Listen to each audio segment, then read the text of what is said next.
ঠিক আছে, so start this one. ঠিক আছে, সো বেসিক্যালি চ্যাপ্টারটার নাম হচ্ছে ক্যাপিটাল স্ট্রাকচার। হ্যাঁ, ক্যাপিটাল জিনিসটা কি আমাকে মানে আপনাদের ধারণা? ক্যাপিটাল হচ্ছে কোনো কিছু যদি ওনার ইনভেস্ট করে কোনো বিজনেসে। ঠিক আছে, পার্শিয়ালি হ্যাঁ, বাট অ্যাকুরেট হয় না, কারণ ইনভেস্ট ছাড়াও তো ক্যাপিটাল দিতে পারে, ঠিক না? মনে করেন এই যে আপনার পড়ালেখা, ইট ক্যান বি মানে এই পড়ালেখাটার উপর বেস করে আপনি ভবিষ্যতে চাকরি পাবেন বা ভবিষ্যতে আপনার ক্যারিয়ারটা গ্রো হবে, ঠিক না?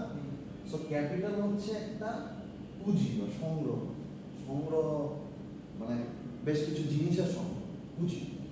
সো ফাইন্যান্সের ভাষায় তাহলে ক্যাপিটালটা কি হবে? হ্যাঁ, হ্যাঁ টাকা, এই যে একটা জিনিস টাকা, তারপরে এনিথিং অথবা any asset. Any asset, asset মানে মোট কথা হচ্ছে যেটাকে আমি লিকুইডেট করবো বা যেটাকে আমি টাকার সাথে মানে টাকায় রূপান্তরিত করতে পারবো। যেমন আপনি যদি একটা চালের দানা নিয়ে যান তাহলে সেটাকে টাকায় রূপান্তরিত করা যাবে, একটা চাল তো কিনবেন, কিন্তু আপনি যদি এক বস্তা চাল নিয়ে যান, দেখলাম। সো এই যে এখানে একটা ছোট ডিফারেন্স যে ক্যাপিটাল জিনিসটা। তো ব্যবসায় আমরা বিজনেসে যখন আমরা ক্যাপিটালটা ধরবো তখন মোস্টলি কোনটা আসবে? টাকা আসবে, তারপরে আসবে হচ্ছে বন্ড, স্টকস, যা কিছু। কারণ কি এগুলোকে আপনি লিকুইডেট করতে হবে, এখানে একটা দাম আছে, ঠিক না? এই টাকা দিয়ে ইস্যু করা বা যে ইস্যু করতেছে তাকে আপনি একটা রিটার্ন দিতে হবে। সো ইনিশিয়ালি আমি এটাকে ধরবো মানি, দেন সব এই যে স্টকস, বন্ডস এন্ড এভরিথিং আসবে যেগুলা ইকুইভ্যালেন্ট টু মানি, মানে আমি টাকায় রূপান্তরিত করতে পারবো, বিক্রি করে বা হ্যাঁ বিক্রি করে বা কনভার্ট করে যেমনি হোক আমি টাকায় নিয়ে আসতে পারবো, মানি ডিনোমিনেটেড। সেটাকে আমরা বলবো হচ্ছে ক্যাপিটাল। এবার স্ট্রাকচারটা কি? কোন ওয়েতে কোন ওয়েতে ক্যাপিটালগুলো ম্যানেজ হবে বা হ্যাঁ হ্যাঁ হ্যাঁ, পরিচালনা স্ট্রাকচার হচ্ছে আপনার একটা ব্লুপ্রিন্ট বলতে পারেন, নকশা বলতে পারেন, হ্যাঁ, বা খাঁচা, এক কথায় খাঁচা, যে একটা লিমিটেশনের মধ্যে, অর্থাৎ আমি একটা প্ল্যান ওয়েতে কোনো কিছুকে অর্গানাইজ করবো, দ্যাট ইজ দ্য স্ট্রাকচার, ঠিক না? আমাদের হিউম্যান বডির একটা স্ট্রাকচার আছে, দুটা হাত, দুটা পা, নাক, কান, দুটা কান, চোখ। So we have a structure, প্রত্যেকটা মানুষেরই এই স্ট্রাকচারটা আছে, ঠিক না? বাট আমরা দেখতে পারি যে অনেকের হয়তো বা এখানে মানে স্পেশাল অ্যাবল্ড পিপলের ক্ষেত্রে বলতেছি, আল্লাহর ইচ্ছা, তো তাহলে দেখা যায় যে স্ট্রাকচারে একটু চেঞ্জ থাকে, ঠিক না? সেরকম প্রত্যেকটা জিনিসের একটা বেস স্ট্রাকচার আছে এবং স্ট্রাকচারের কিছুটা ডেভিয়েশনও আছে, আমরা দেখতে পাই। সো ক্যাপিটাল স্ট্রাকচারটা করা হয় হচ্ছে যে আমি একটা মোটামুটি এটা হচ্ছে একটা কোম্পানির লং টার্ম ভিশন, মানে একটা কোম্পানি দুই ধরনের ভিশন থাকে, লং আর শর্ট। ঠিক আছে, আমরা একটাকে বলি লং টার্ম আর একটাকে বলি শর্ট টার্ম। সো লং টার্মের জন্য এই ক্যাপিটাল স্ট্রাকচারটা ইউটিলাইজ করা হয় বা ওই ভিশনটা রেখেই সাজানো হয়, হ্যাঁ। আর শর্ট টার্মটাই হচ্ছে আমরা এই যে ওয়ার্কিং ক্যাপিটাল ম্যানেজমেন্ট, আপনাদের এই চ্যাপ্টারটা আসবে সামনে। ওয়ার্কিং ক্যাপিটাল, ওয়ার্কিং ক্যাপিটাল মানে কাজ করানোর জন্য যে ক্যাপিটালটা, হ্যাঁ, এভরিডে এক্সপেন্স বা মনে করা উইকলি এক্সপেন্স, হ্যাঁ, মানে আমি আমার একেবারে ইমিডিয়েট কস্টগুলো কিভাবে মিটিগেট করব সেটা আমার ওয়ার্কিং ক্যাপিটাল। ওটার জন্য যখন আমি টাকাটা দেওয়া, কোম্পানির ফিক্সড কস্ট যেগুলো থাকে, ফিক্সড কস্ট, স্যালারি, সেগুলো হ্যাঁ হ্যাঁ হ্যাঁ হতে পারে, হতে পারে, হ্যাঁ ফিক্সড কস্ট, ফিক্সড কস্ট, হ্যাঁ। বাট আবার মনে করেন যে আপনি যদি ইয়ারলি একটা ভাড়া দেন আপনার অফিসে, সেটা আবার আপনার লং টার্মে চলে যায়। কিভাবে লং টার্মে চলে যায়? কারণ আপনি একবারে 5 বছরের জন্য বা 10 বছরের জন্য, so anything you plan more than 1 year, হ্যাঁ, সেটাকে আমরা ধরি লং টার্ম। আর 1 বছরের নিচে আমরা ধরি শর্ট। মানে 1 বছরে মনে করেন যে সাপোজ আপনি একটা শর্ট টার্ম লং টার্ম মধ্যে আরেকটু পার্থক্য বোঝাই। মনে করেন যে আপনি একটা কোয়ার্টারলি বাজেট করেন, ঠিক না? Maximum of the company they make quarterly budget. মানে 4 মাস 3 মাস। 3 মাসে এটা আমিও ভুল করি। 4 মাস ফোন করতাম হবে, বাট 4 না 3 মাস একটা কোয়ার্টার। মানে আপনি যদি এই যে গ্রিল খেতে যেতেন রেস্টুরেন্ট, বলুন না এক কোয়ার্টার, হ্যাঁ চাইলে ওয়েটার বলে যে কি বল, কোয়ার্টার দিব না, হাফ দিব না, ফুল আমরা কেউ নেই, আমরা কোয়ার্টার দিই। দেখবেন 4 ভাগের 1 ভাগ, হ্যাঁ 4 ভাগের 1 ভাগ। হ্যাঁ, যাবো রান সহ যে ইয়াটা দেয়, বুকের ওইটাকে কি বলে জানো, রান সহ রানের যে সিনালো, আমার মাথায় আসতেছে না, যে থাই থাই না থাই না থাই বলো যে ওই যে রানের যে part, হ্যাঁ হ্যাঁ রান একসাথে থাকে। হ্যাঁ থাম থাম, ঠিক আছে, সেই যে রানার থান একটা পার্ট দিয়ে দিল না, এটা তো এক কোয়ার্টার, আবার শুধু রান দিলে ওটা আমার 8 ভাগ হয়েছে। সো যাই হোক, সো আপনি এটা সবচেয়ে বেস্ট এক্সাম্পল হচ্ছে যে আপনি যদি গ্রিলের দোকানে যান, নান গ্রিল, তাহলে দেখবেন ওরা এসে বলে কি কোয়ার্টার দিব স্যার, পরে বলে হ্যাঁ একটা কোয়ার্টার দেবো, তখন আপনি কি একটা 4 ভাগের একটা দিয়ে, সেই পুরো বছরটাকে 4 ভাগ যদি করেন তাহলে কয় মাস আসে? 3 মাস 3 মাস আসে না? হ্যাঁ সো এর জন্য এক কোয়ার্টার টোটাল টু 3 উইকস। আর এটা আমিও ভুল করতাম যে 4 মাসের মধ্যে এক কোয়ার্টার, আসলে না, এটা ওই যে 4 এর সাথে কোয়ার্টার যে ব্যাপারটা, হ্যাঁ, এর জন্য দেখা যায় যে আমরা মাঝে মাঝে ঘুরাই ফেলি, নিজেও ঘুরাই ফেলি। তো maximum of the company they make quarterly plan. কিছু কিছু কোম্পানি তারা সেমি অ্যানুয়ালি করে, কিছু কিছু কোম্পানি মান্থলিও করে, কিন্তু বড় বড় যে কোম্পানি আছে তারা কোয়ার্টারলি বেসিসে একটা কোয়ার্টার দেয়, 3 মাসের প্ল্যান। এখন মনে করবেন 3 মাসে আপনি একটা সেট আপে চলে গেছেন, হুট করে আপনার মনে হইলো যে এই মুহূর্তে আমার একটা ইভেন্ট করা দরকার, I need to make an event, organize an event. এখন আপনি যখন ইভেন্টটা করবেন তখন আপনার অ্যালোকেটেড বাজেট নেই, তখন কি আপনার একটা ইমিডিয়েট বাজেট লাগবে না কারো কাছ থেকে, কোনো জায়গা থেকে লোন তো করবেন, ব্যাংক থেকে নেবেন, কোনো জায়গা থেকে টাকাটা নিয়ে আসবেন, মনে করেন আপনার নাই অ্যালোকেটেড বাজেট, তো ওইটাকে আমরা বলবো ওয়ার্কিং ক্যাপিটাল। অর্থাৎ ইমিডিয়েট আমার যে ক্যাপিটালটা প্রয়োজন, মানে ওয়ার্কিং ক্যাপিটাল আমি বলছি কাজ করানোর ক্যাপিটাল, আসলে কিন্তু না, এটা বাংলা পদ্ধতিতে বলছি, হ্যাঁ, ওয়ার্কিং ক্যাপিটাল কিন্তু কাজ করানোর ক্যাপিটাল বুঝে না। ওয়ার্কিং ক্যাপিটাল মানে হচ্ছে যে আমি আমার ইমিডিয়েট যে শর্ট টার্ম লিটিগেশনস গুলো আছে সেগুলো করার জন্য যেটা যে ক্যাপিটালটা লাগে। সো যাই হোক, ওটা আমাদের আজকের জ্ঞান, জাস্ট ডিফারেন্সটা বুঝে নিলাম। সো লং টার্ম আমরা হচ্ছে ক্যাপিটাল স্ট্রাকচারটা মানে ক্যাপিটাল স্ট্রাকচারটা লং টার্ম পার্সপেক্টিভে আমরা অ্যাপ্লাই করি, ঠিক আছে? সো এটা কিভাবে করে এটা আমরা আসবো, এখানে আছে overview on objectives, pattern, significance, major driver কি কি, দুটা মেজর ড্রাইভার আছে, এটা আমার ফিচার টাইপস, বিভিন্ন টাইপের আছে, হ্যাঁ, এটা আরো আসবে, কন্টেন্ট আরো ডেভেলপ হবে, আপাতত এগুলাই আমি যেহেতু এতটুকু করছি, সো এগুলাই আছে।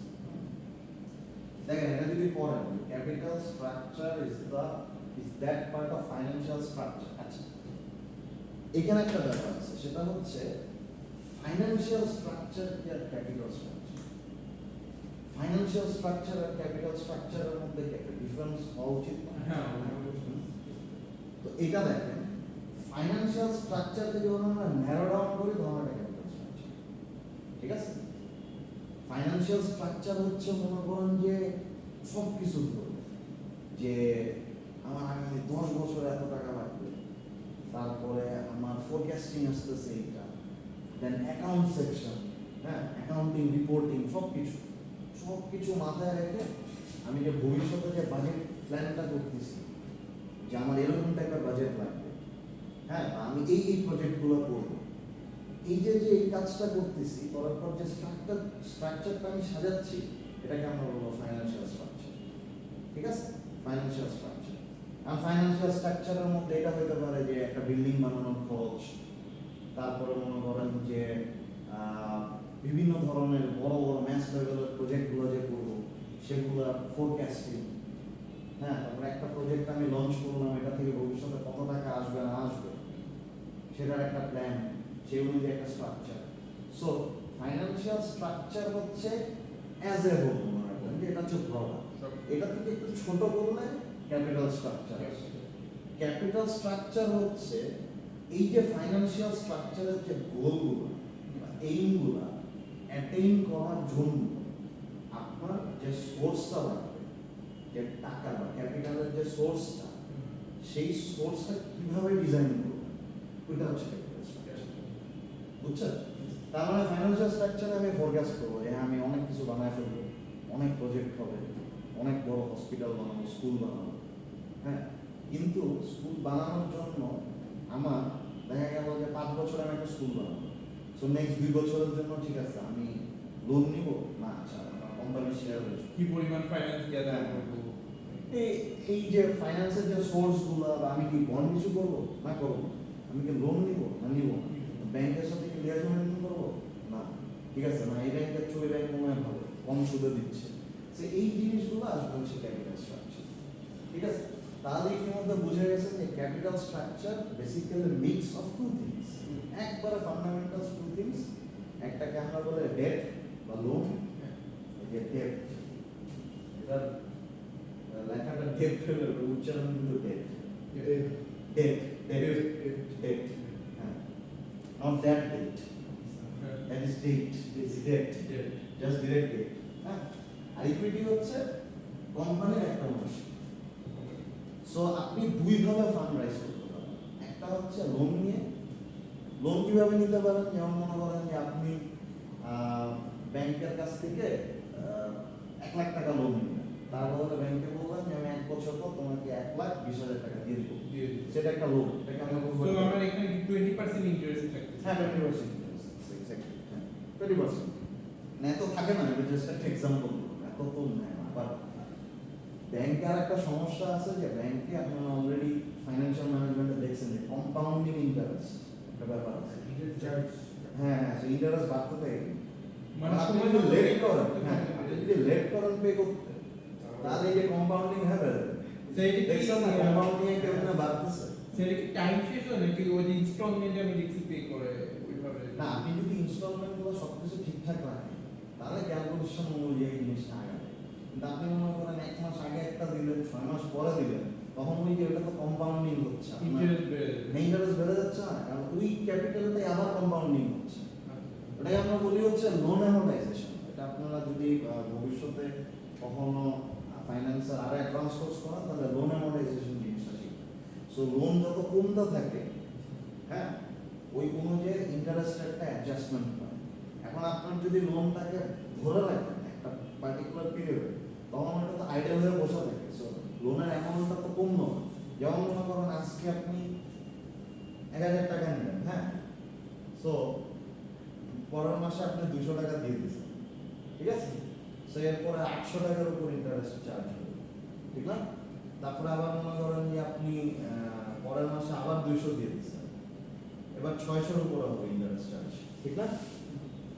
এরপরে কি করলেন, বলুন যে না ভালো লাগতেছে না, এবার আপনি কি করলেন, 6 মাসের লোন দিলেন, মানে ব্যাক দিলেন না টাকা। এই 6 মাসের প্রত্যেকবার 600 করে ধরুন, তাহলে কি আপনার আলটিমেট ইন্টারেস্ট রেটটা বেড়ে গেল? আপনি যে ভবিষ্যতে যে টাকাটা ব্যাক করবেন বেড়ে যাবে। আরো বেশি ফেরত। হ্যাঁ, বেশি বেশি ফেরত দিতে হবে, কারণ আপনার এটা আইডল হয়ে বসে আছে, আপনি তো অ্যামোর্টাইজ করতেছেন না, মানে দিয়ে দিচ্ছেন, ইনস্টলমেন্ট হ্যাঁ ইনস্টলমেন্টগুলো দিচ্ছেন। এর জন্য দেখবেন যে অনেক সময় আমরা যদি ঠেকায় রাখি ইনস্টলমেন্ট, তাহলে ঠাস করে সব কিছু দেখা যায় যে আমার 10 বছর আগে, ওই যে আপনারা শুনেন না অনেক টক শোতে বলেন বা বিভিন্ন আপনাদের রিলেটিভ রয়েছে বলেন যে ভাই আমার লোনের বোঝা এত বেড়ে গেছে, যদি আগে দিয়ে দিতে পারতাম। এখানে কিন্তু একমাত্র ওইটাই ফ্যাক্ট করে না, লোনের আরেকটা রিস্ক হচ্ছে যে ইন্টারেস্ট রেট মার্কেট কন্ডিশন অনুযায়ী চেঞ্জ হতে পারে।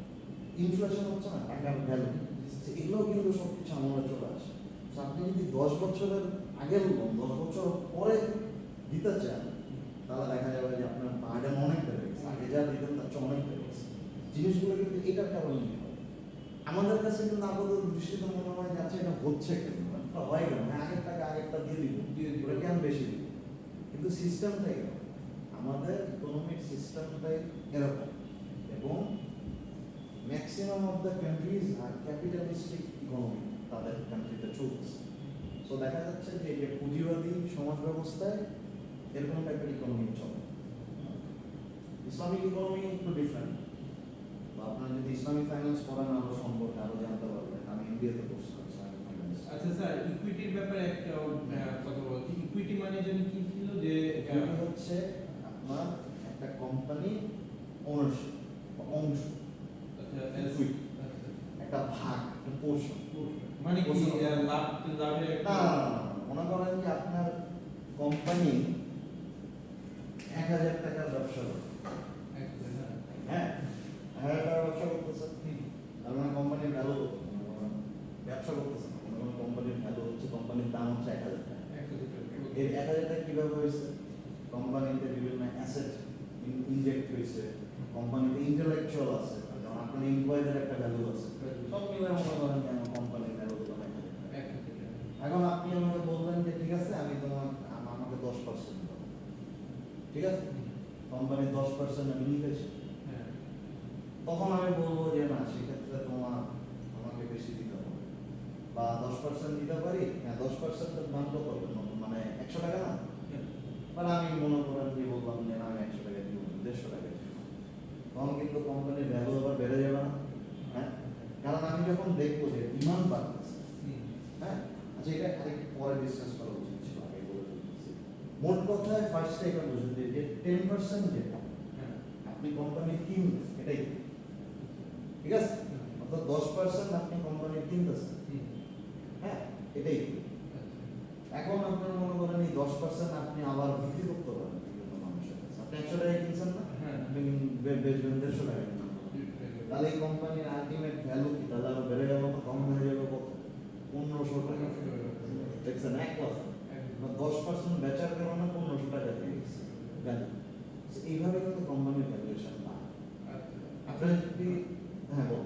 আচ্ছা স্যার, আমি রিসেন্টলি শার্ক ট্যাঙ্কের একটা এপিসোড দেখছিলাম, তো সেখানে দেখলাম যে এরকম ভাবে বলে যে 20 লক্ষ টাকা চাই, তার বিনিময়ে 10% ইকুইটি। তো যারা যদি এখন ওটাতে এগ্রি করে, তার মূলত ওনারা কি বেনিফিট পাচ্ছে, যে ওনারা কি লাভের 10% না পাচ্ছে? হ্যাঁ লাভের 10% পাবে পরে।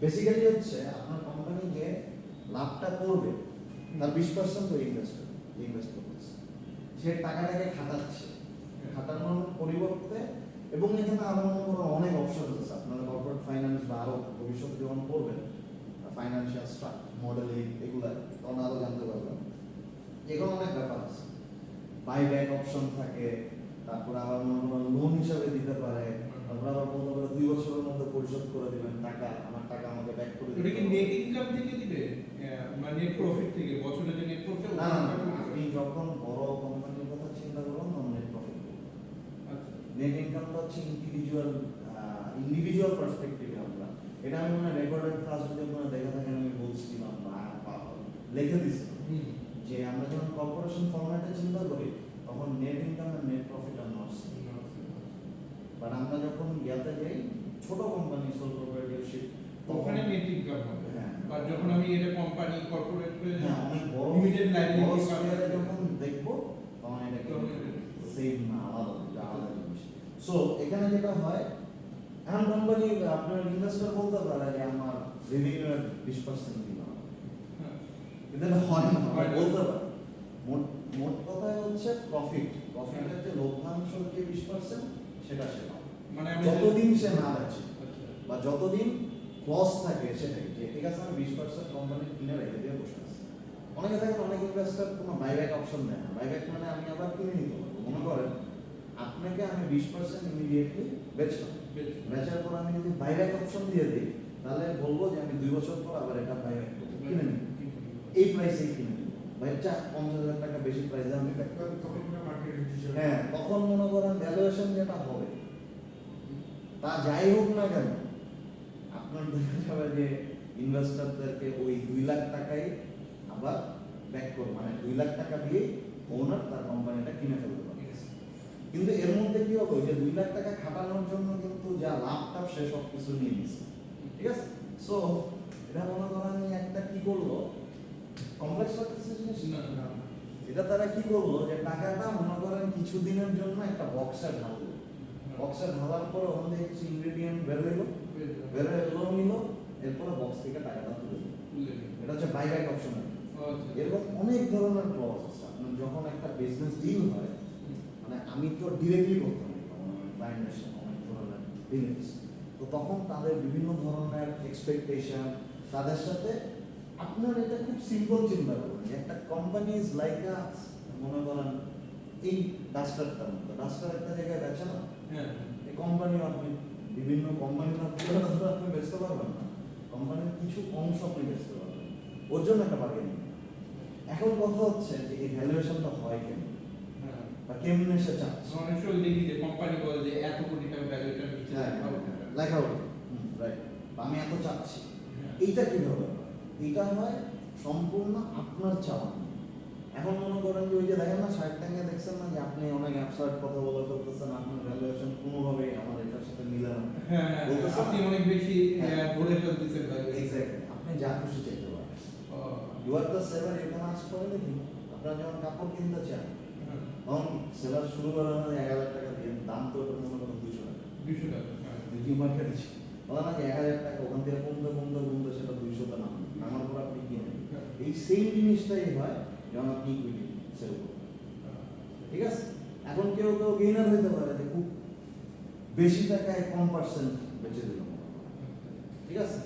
তাহলে কি হয়, তার 2%-এর দামে যদি 1000 টাকা হয়, তা আচ্ছা সরি 1%-এর দাম যদি 1000 টাকা হয়, তাহলে 100%-এর দাম 1 লাখ টাকা না? আবার যদি সেই সেম 1% 2000 টাকায় বেচে তাহলে 2 লাখ টাকা। সের জন্য সেলার কি করে, সেলার চেষ্টা করে যে ইমিডিয়েটলি সেলার, মনে করেন সেলার কোম্পানি ওনার্স, তারা চেষ্টা করে কি কম পার্সেন্টেজ দিয়ে বেশি ফান্ড জেনারেট করা। হ্যাঁ, আবার ইনভেস্টর চিন্তা করে কি যে না ঠিক আছে আমি বেশি ইনকাম আমার বেশি পার্সেন্টেজ হ্যাঁ, কিন্তু হবে ইনভেস্টর যখন বোর্ডে আসে না তখনও আবার কম পার্সেন্টেজ দিতে চায়। কারণ কি, তখনও চায় যে আমার ওয়েলথ ম্যাক্সিমাইজ, এই যে ওয়েলথ ম্যাক্সিমাইজেশন, প্রফিট ম্যাক্সিমাইজেশন করছে না, হ্যাঁ, তখন কি করে যে আমি যত কম পার্সেন্টেজ দিব আমার ভ্যালু তত বাড়বে। সো এটা কিন্তু পার্সপেক্টিভের একটা ব্যাপার আছে। আবার মনে করেন যে দেখবেন শার্ক ট্যাঙ্ক কি যে বলে যে আমরা এটা আসলে করতে পারতেছি না কারণ আমাদের অলরেডি সবকিছু, এটাকে টার্মশিট বলে, বুঝছেন? এই যে সবকিছু যে আপনার সাথে যে ভ্যালুয়েশনের ব্যাপার ইকুইটি, এটা একটা নাম আছে টার্মশিট, টার্মশিট সাইন করতে হয় দুটো কোম্পানির মধ্যে। তো এই টার্মশিট অনুযায়ী আমাদের আসলে আমরা এর উপরে যেতে পারবো না, আমরা এত কমে এত পার্সেন্টেজ দিতে পারবো না। 15% তাহলে আচ্ছা, তাহলে যেটা সমস্যা হবে কয়টা হচ্ছে স্যার আমি রিক্সা পাইনি, এদিকে সোজা আমি সেই মহাখালীতে ঘুরে আসছি। এখন না দিলে না স্যার আচ্ছা, আমার 100% মিস হচ্ছে। ঠিক আছে। এখন যেটা জিনিস হচ্ছে, যেটা বলতেছিলাম যে ব্যাপারটা এরকম হবে, কি বলছিলাম, টার্মশিট বলছি। তো টার্মশিটের ব্যাপারটা এরকম হয় যে অনেক ক্ষেত্রে কোম্পানি চাইলেও দিতে পারে, কারণ তাদের কি কোম্পানির ভ্যালু কমে। এর জন্য বেশি পার্সেন্টেজ দিতে পারে না। হ্যাঁ, এর জন্য মনে করেন যে বেশি পার্সেন্টেজ চাইলেও দিতে পারে, কারণ কোম্পানির ভ্যালু কমে গেলে তো সমস্যা, কিন্তু আপনার ভ্যালু কেন হয়ে গেল, সেগুলো একটা ব্যাপার আছে। সো বেসিক্যালি এগুলো পরে কালকে শুরু করবো। আচ্ছা, সো এখানে যেটা হয়েছে যে অর ইন আদার ওয়ার্ডস আমরা যদি দেখি যে প্রথম আমরা দেখলাম যে ক্যাপিটাল স্ট্রাকচার হচ্ছে ফাইন্যান্সিয়াল স্ট্রাকচার একটা পার্ট। আর আদার ওয়ার্ডসে যদি আমি এটাকে বলি তাহলে এটাকে একটা মিক্স, এটার আরেকটা নাম আছে ক্যাপিটাল মিক্স, মিক্স, ঠিক আছে? In other words, it refers to the mix of long term, দেখছেন long term কথাটা আসছে, long term sources of funds such as debentures, long term debt, preference share capital, reserve and surplus.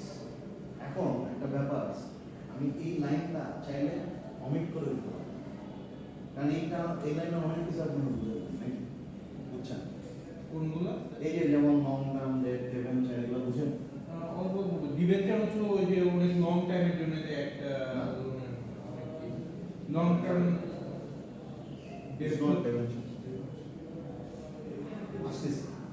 ডেবেঞ্চার হচ্ছে আপনার এক ধরনের unsecured bond, মানে যেটা আসলে যখন ইস্যু করা হয় তখন কোনো কোলাটেরালাইজ সিস্টেম, মানে একটা কোম্পানি যখন একটা বন্ড ইস্যু করে ওটার পিছনে কিছু একটা রাখে, ব্যাকআপ। যে যদি এটা কাজ না করে হ্যাঁ হ্যাঁ হ্যাঁ। যেমন আমরা যে লোন নেই, আমরা লোনের কোলাটেরাল দিই না। যেমন আপনি যখন একটা লোন নিতে যাবেন, হ্যাঁ, হ্যাঁ। বলে গাড়ি বেতন ওই যে একটা কোনো কিছু বন্ধক দিয়ে রাখতে Bank হবে। statement। না, ব্যাংক স্টেটমেন্ট না ওটা। না ওই যে বন্ধক রাখতে হয় জমি কোনো একটা জমি রাখতেছে আপনি কোলাটেরাল বাড়ি দিচ্ছেন, ঠিক না? হ্যাঁ, সেটাকে আমরা ফাইন্যান্সের ভাষায় বলি কোলাটেরাল। collateral। সো ডেবেঞ্চার হচ্ছে কোলাটেরালাইজ হয় না। আর ডেবেঞ্চার হচ্ছে আপনাকে একটা ইন্টারেস্ট পেমেন্ট দেয়। মানে বন্ড যেখানে আপনাকে একটা ফিক্সড ইনকাম দিবে, ডেবেঞ্চার হচ্ছে আপনাকে একটা ফিক্সড ইন্টারেস্ট দিতে পারে। এখন মার্কেট কন্ডিশন খারাপ থাকলে আপনি কম পাবেন টাকা। ডিবেঞ্চার কি ওয়ান টাইপ অফ লোন? এটা ওয়ান টাইপ অফ বন্ড। আচ্ছা, বন্ড এগুলোতে আমরা আসবো, নেক্সট দিন আমরা আলোচনা করি। ঠিক আছে, এগুলো আমরা তাহলে এই যে চারটা জিনিস আছে, হ্যাঁ, ক্লাস টাইম শেষ। সো এই যে চারটা জিনিস আছে, রিজার্ভ, সারপ্লাস, এগুলো আমরা নেক্সট দিন আরো সবাইকে পাওয়ার পরে মানে ফুল বুস্টে আমরা ক্লাসটা করবো। সো এগুলো একটু আপনারা দেখেন। আচ্ছা, হ্যাঁ, ডিবেঞ্চারটা কি ইসলামিক ফাইন্যান্সে ইউজ হয়? আর ইসলামিক তো ইন্টারেস্ট না, ডেভেঞ্চার ইন্টারেস্ট আছে। ওটা একটা পার্সেন্টেজ হবে? পার্সেন্টেজ রেঞ্জে, বাট অনেক ক্ষেত্রে এটা ফিক্সড। কারণ ফিক্স না থাকলে তো আপনি আসবেন না। এটা ডেভেঞ্চার কেন নেবেন? আর ডেভেঞ্চারটা হচ্ছে শুধুমাত্র কোম্পানি ইস্যু করে। বিভিন্ন কোম্পানি খুব মনে করেন যে খুব ইমিডিয়েট কিছু মিটিগেশনের জন্য ডেভেঞ্চারটা ইস্যু করে, বুঝছেন? আর বন্ড হচ্ছে গভর্নমেন্ট করতে পারে, বিভিন্ন ইনস্টিটিউশন, এনজিও, ব্যাংক সবাই করে। বাট ডেভেঞ্চারটা হচ্ছে কোম্পানিরাই বেশি ইস্যু করে।